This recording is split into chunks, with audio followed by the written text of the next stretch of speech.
മൊബൈലിലെ രണ്ട് പ്രധാനപ്പെട്ട സെറ്റിംഗ്സ്. ഒന്ന്, നമ്മുടെ മൊബൈലിലുള്ള തേർഡ് പാർട്ടി ആപ്ലിക്കേഷൻസ് എങ്ങനെ ഫ്രീസ് ചെയ്യാൻ സാധിക്കും. ഇങ്ങനെ ഫ്രീസ് ചെയ്തതുകൊണ്ട് എന്തെങ്കിലും ഗുണങ്ങളുണ്ടോ ദോഷങ്ങളുണ്ടോ അതൊക്കെ ഇന്നത്തെ വീഡിയോയിലൂടെ വിശദമായിട്ട് നമുക്ക് കണ്ട് മനസ്സിലാക്കാം. ഇനി രണ്ടാമത്തെ പ്രധാനപ്പെട്ട സെറ്റിംഗ്സ്, നമ്മളെല്ലാവരും തന്നെ മൊബൈൽ ലോക്ക് ചെയ്തിട്ടിട്ട് പോക്കറ്റിൽ ഇട്ടുകൊണ്ട് അല്ലെങ്കിൽ ബാഗിൽ ഇട്ടുകൊണ്ട് യാത്ര ചെയ്യാറുണ്ട്.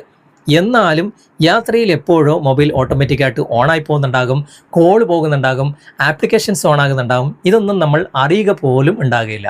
എന്നാൽ അത് മാറ്റാനും ഒരു പ്രധാനപ്പെട്ട സെറ്റിംഗ്സ് നമ്മുടെ മൊബൈലിൻ്റെ അകത്തുണ്ട്.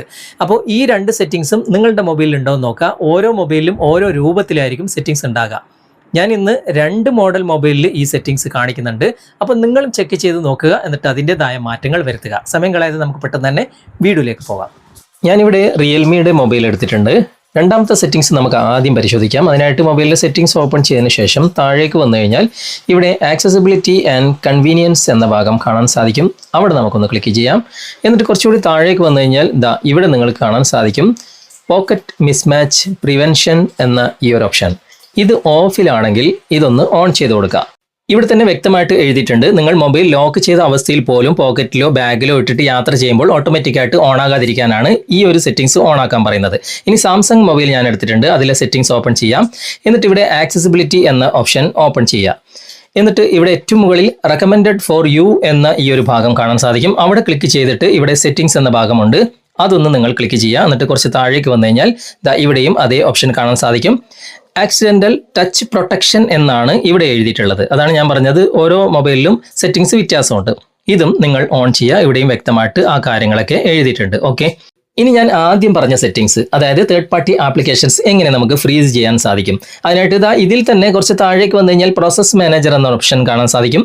അവിടെ നിങ്ങൾ ക്ലിക്ക് ചെയ്യുക. അപ്പോൾ ഇവിടെ തേർഡ് പാർട്ടി ആപ്സ് അതുപോലെ തന്നെ സിസ്റ്റം ആപ്സ് എന്ന 2 ഓപ്ഷൻ ഉണ്ട്. നമുക്ക് സിസ്റ്റം ആപ്സ് വേണ്ട, തേർഡ് പാർട്ടി ആപ്ലിക്കേഷൻ മതി. ഓക്കെ, ഇവിടെ നിങ്ങൾക്ക് ഏത് ആപ്ലിക്കേഷനാണ് ഫ്രീസ് ചെയ്യേണ്ടത് ആ ആപ്ലിക്കേഷൻ്റെ വലതുവശത്ത് 2 ഡോട്ട്സ് കാണാൻ സാധിക്കും. അവിടെ നിങ്ങൾ ക്ലിക്ക് ചെയ്താൽ കണ്ടോ ഇവിടെ എൻഡ് അതുപോലെ തന്നെ ഫ്രീസ് എന്ന 2 ഓപ്ഷൻസ് ഉണ്ട്.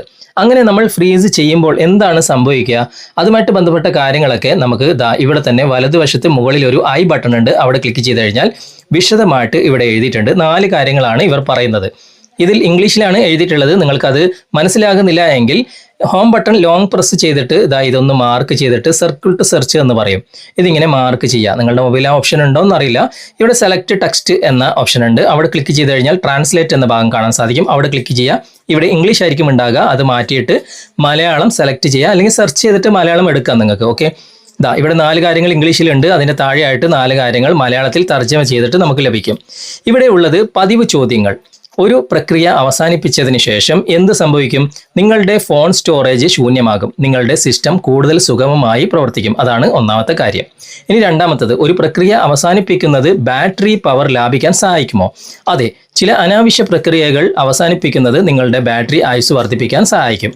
ഇനി മൂന്നാമത്തത്, എനിക്ക് സാധാരണയായി ഒരു ഫ്രീസ് ചെയ്ത ആപ്പ് ഉപയോഗിക്കാനാകുമോ? ഇവിടെ എഴുതിയിട്ടുള്ളത്, ഹോം സ്ക്രീനിൽ നിന്നും നിങ്ങൾക്ക് ഇപ്പോഴും ഒരു ഫ്രീസ് ചെയ്ത ആപ്പ് തുറക്കാൻ കഴിയും. ഒരിക്കൽ തുറന്നാൽ അത് യാന്ത്രികമായി അൺഫ്രീസ് ചെയ്യും. ഇനി 4ാമത്തെ കാര്യം ഇവിടെ എഴുതിയിട്ടുള്ളത്, ഒരു ആപ്പ് ഫ്രീസ് ചെയ്താൽ എന്ത് പ്രശ്നങ്ങൾ ഉണ്ടാകാം? ഒരു ആപ്പ് ഫ്രീസ് ചെയ്താൽ അതിന് സന്ദേശങ്ങൾ സ്വീകരിക്കാനോ മറ്റ് ആപ്പുകൾക്ക് തുറക്കാനോ കഴിഞ്ഞേക്കില്ല. അത്തരം പ്രശ്നങ്ങൾ ഉണ്ടായാൽ ക്രമീകരണങ്ങൾ ബാറ്ററി ആപ്പ് ഫ്രീസർ എന്നതിൽ ആപ്പ് കണ്ടെത്തി അതിൻ്റെ ആപ്പ് ഫ്രീസർ സ്വിച്ച് ഓഫ് ചെയ്യുക എന്നാണ് ഇവിടെ എഴുതിയിട്ടുള്ളത്. അപ്പോൾ നമുക്ക് സ്ഥിരമായിട്ട് മെസ്സേജുകൾ വരുന്ന വാട്സപ്പ് പോലുള്ള ആപ്ലിക്കേഷൻ ഒഴികെ മറ്റുള്ള ആപ്ലിക്കേഷനൊക്കെ ഫ്രീസ് ചെയ്തിടുന്നത് മൊബൈലിന് ഒരുപാട് ഗുണകരമാണ് എന്നാണ് ഇതിനർത്ഥം. ഓക്കെ, ഇനി സാംസങ് മൊബൈൽ ഞാൻ ഇവിടെ എടുക്കുകയാണ്. അതിൽ സെറ്റിംഗ്സിൽ മാറ്റമുണ്ട്. സെറ്റിംഗ്സ് ഓപ്പൺ ചെയ്തിട്ട് ഇവിടെ സെർച്ച് ബാറിൽ സ്ലീപ്പ് എന്ന് നിങ്ങൾ ടൈപ്പ് ചെയ്ത് കൊടുക്കുക. ഇതുപോലെ ടൈപ്പ് ചെയ്ത് കഴിഞ്ഞാൽ ഡീപ്പ് സ്ലീപ്പിംഗ് ആപ്സ് എന്ന ഓപ്ഷൻ കാണാൻ സാധിക്കും.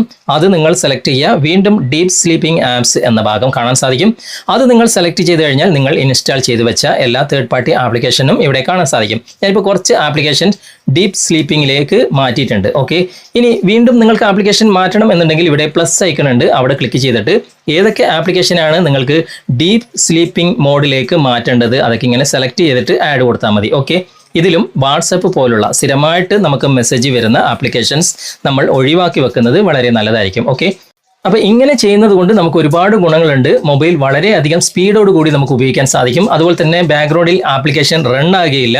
ബാറ്ററി ചാർജ് പെട്ടെന്ന് തീരുന്നത് നമുക്ക് തടയാൻ സാധിക്കും. അതുപോലെ തന്നെ മൊബൈൽ ഹീറ്റിംഗ് പ്രശ്നം, ഹാങ്ങിങ് പ്രശ്നം അതൊക്കെ നമുക്ക് ഒഴിവാക്കാനും സാധിക്കും. ഓക്കെ, അപ്പോൾ മൊബൈൽ ഉപയോഗിക്കുന്ന എല്ലാവരും തന്നെ ഈ 2 സെറ്റിങ്സും ഒന്ന് മാറ്റങ്ങൾ വരുത്തി ഉപയോഗിക്കുന്നത് വളരെയധികം നല്ലതായിരിക്കും. ഇന്നത്തെ വീഡിയോ നിങ്ങൾക്ക് ഉപകാരപ്രദമായിട്ടുണ്ടെങ്കിൽ നിങ്ങളുടെ കൂട്ടുകാരിലേക്കും വീഡിയോ ഷെയർ ചെയ്തെത്തിക്കുക. അതുപോലെ തന്നെ വീഡിയോയെക്കുറിച്ചുള്ള അഭിപ്രായങ്ങളും നിർദ്ദേശങ്ങളും നിങ്ങൾ കമൻറ്റിൽ അറിയിക്കാൻ മറക്കരുത്. വീഡിയോ ഇഷ്ടമായിട്ടുണ്ടെങ്കിൽ ലൈക്ക് ചെയ്യാനും കമൻറ്റ് ചെയ്യാനും ഷെയർ ചെയ്യാനും മറക്കരുത്. ചാനൽ നിങ്ങൾ ഇതുവരെ ഫോളോ ചെയ്തിട്ടില്ലെങ്കിൽ ചാനൽ ഫോളോ ചെയ്യുക, സബ്സ്ക്രൈബ് ചെയ്യുക, ലൈക്ക് ചെയ്യുക, സപ്പോർട്ട് ചെയ്യുക. അടുത്ത നല്ലൊരു വിഷയവുമായി അടുത്ത അവസരത്തിൽ നമുക്ക് വീണ്ടും കണ്ടുമുട്ടാം. Thanks for watching. ബൈ.